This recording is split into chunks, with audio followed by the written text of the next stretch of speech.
BL アワード2026のノミネート作品が発表されましたね。すでに実写化された作品で原作が今も続いているものがいくつもあって、やっぱり続編を期待してしまいます。こんにちは、K です。今回ノミネートされている作品の中には、すでに実写化されている作品で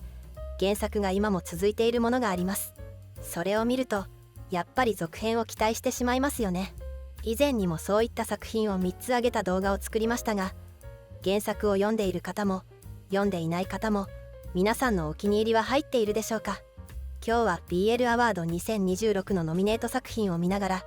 大人の事情は度外視して実写版の続編を期待してしまう作品を中心に、私のお気に入り作品をチェックしていきたいと思います。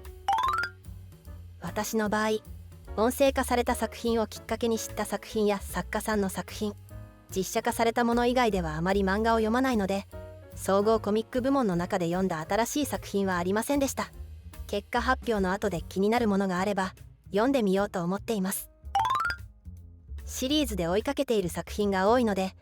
2025年に発売されたノミネート作品を振り返りながら見ていきます。シリーズ部門で言うと、まずは僕らの食卓、おかわりの2巻。ドラマ僕らの食卓で恋人同士になった2人のその後が描かれています。大学を休学してバイトをしながら種くんの面倒を見ていたミノルは、お父のサポートもあって大学に復学し、ミノルと種くんに出会って誰かと食事をすることや誰かといることに幸せを感じるようになった豊と、種くんとの日々の中で少しずつ恋人らしくなっていきます。ゆっくりな2人の歩みは実写でも続きを見たいと思ってしまう作品です。美しい彼のコミカライズ版5巻もノミネートされています。私は小説版しか読んでいませんが、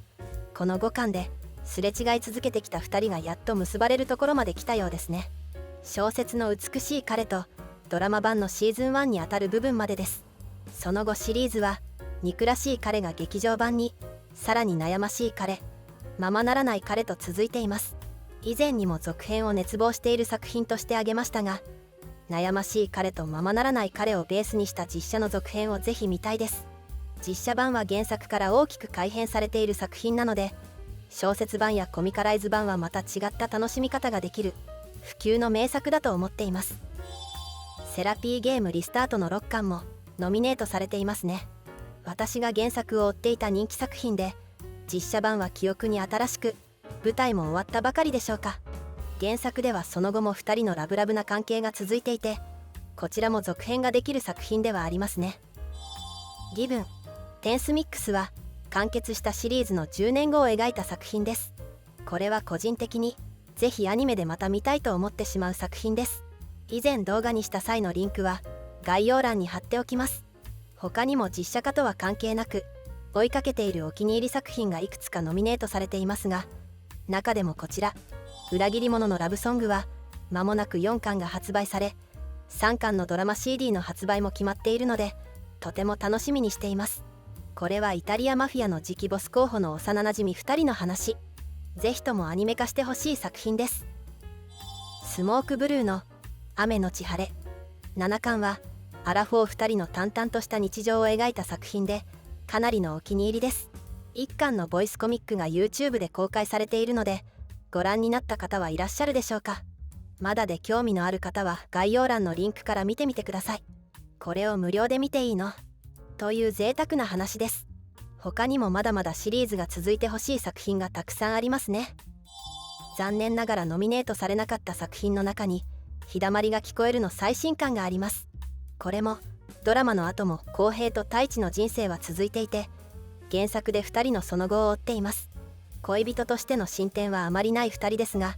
太一が就職した会社サインでの仕事ぶりや浩平の就職の話など、環境が変わっていく中で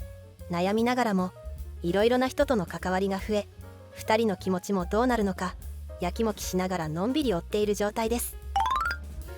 ラブコメ部門では40までにしたい10のことの2巻がノミネートされています。実写化されて記憶に新しい作品ですね。1巻では40歳を目前にしたすずめさんが部下のケイシに40までにしたいことリストを見られ、一緒に叶えていく中で年の差や立場、男同士という壁を越えて結ばれるところまでが描かれました。円盤も発売されたばかりですが、続編の可能性はあるでしょうか。やっぱり期待してしまいます。同じくラブコメ部門では実写化作品ではありませんが、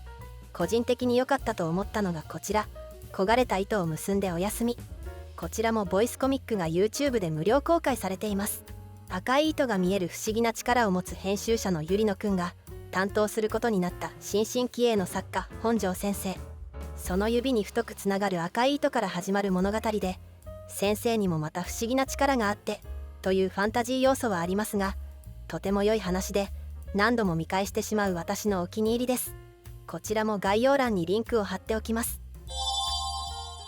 エモーショナル部門の中には実写化された作品はありませんが、残像スローモーションの2巻がノミネートされています。これはアニメ化された黄昏アウトフォーカスの中のカップル、菊池原仁と市川義一の続編で嬉しい一冊でした。他にもちょっと待とうよハルトラくんの2巻、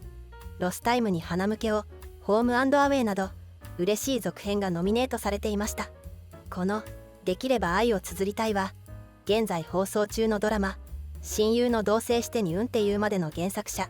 ロジ先生の作品で、サクッと読めてしみるピュアな作品でした。フェチ部門は実写化が難しい内容の作品が多い印象ですが、個人的なお気に入りはこわもての隣人がオメガだった時の対処法。3巻が発売されたばかりで、2巻のドラマ CD も間もなく発売されるので楽しみにしているところです。私が持っている数少ないオメガバース作品の一つです。ディープ部門にも実写化作品はありませんが、個人的にお気に入りの作品では YouTube のボイスコミックで知った年の差夫婦の2巻、これもリンクを貼っておきます。このシュガースカルとディープキスはドラマ CD で知った作品で、続きが気になる作品です。次に来る部門は結果を見てから気になる作品があれば読んでみようと思っています。この中からドラマ化できそうな作品はあるでしょうか。小説部門ではなんといってもメローレイン完全版。これは降ったら土砂降りの続編で、スピンオフのナイトガーデンと合わせてぜひ実写の続編を見たい作品です。ドラマを見てから読んだ方も多いのではないでしょうか。実写化とは別にノミネートされていて嬉しい作品としては、個人的に作家買いしている安西理香先生のロマンチックバージョン、月村圭先生のエンドロールは100年後は間違いない、伊達清先生のもう好きって言っていいなどもピュアキュン小説が読みたい方にはおすすめの一冊です。凪良優先生の未完成の新装版もノミネートされていますね。書き下ろしエピソードが入っていたので、私は同じタイトルが3冊目ですが全て購入しました。この発売に合わせて凪良先生特集の動画も作っていますので、概要欄にリンクを貼っておきます。佐野冬子先生の獣は隠して愛に泣くは、警視庁組対2課の刑事神楽と無戸籍自集団縁雨のトップゼロの物語でシリーズ完結作です。刑事ものや裏社会ものなどダークでディープな世界観が好きな方には特に刺さる作品だと思います。 BLCD 部門では30作品がノミネートされています。昨年私が購入した35本のうち22作品がノミネートされていました。実写化された25時赤坂での5巻も入っていますね。原作は続いていますが実写版は設定が少し違うので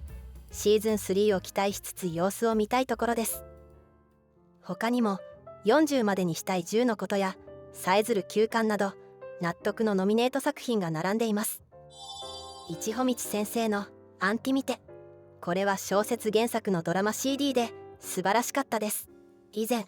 この CD を聞いてから一穂道先生の作品を紹介した動画を作りましたので概要欄にリンクを貼っておきます。最近は小説原作の音声化が少なくて悲しいです。 BL アワード2025の総合1位だった能見先輩の弁明は実写化してくれるでしょうか。自堕落な大学生活を送る能見正隆は教授に誘われ参加した読書会で同じ哲学科の後輩タンエイトに出会う。学科内でも際立つルックスでクソ真面目、しかもゲイだが人の目を一切気にしないエイト。正隆は興味津々で近づくがという話。正反対な2人が魂の片割れを探す物語。他にもお前の方からキスしてくれよなどリーマンものを実写化してほしい。今年ノミネートされていない作品でもあの頃は下巻で続編ができますし、週中は2巻まであります。原作に続きがあって実写でも続きを見たい作品はたくさんあります。実写で一区切りついたように見えても、原作では関係性や時間がまだ続いているものが多いですよね。原作を読まなくてもいいし、実写だけで楽しむのも全然ありだと思っています。ただ、好きになった作品の世界がまだ続いているという事実を知るだけでもちょっと嬉しくなりますよね。原作を読む派の方も読まない派の方も、続きが気になる作品はきっとあると思います。続編を期待しすぎると叶わないこともありますが、それでもまだこの2人を見ていたいと思わせてくれる作品はやっぱり強いなと感じます。私自身は期待しすぎてがっかりしないように、続編が来たら嬉しいなくらいの温度で原作を追うようにしています。原作で続きを知れるという選択肢があるだけでも十分ありがたいですからね。それでも結ばれた2人のその後を実写で見られるのであれば、やっぱり嬉しいなと思ってしまいます。皆さんが続編を期待している作品はありますか？もし叶ったらぜひ見たいと思う作品や原作で続きを読んだ作品があればコメントで教えてください。 BL アワードの投票に参加される方は今まさに頭を悩ませているところかもしれませんね。それでは皆さんも楽しい BL 生活を。また次の動画でお会いしましょう。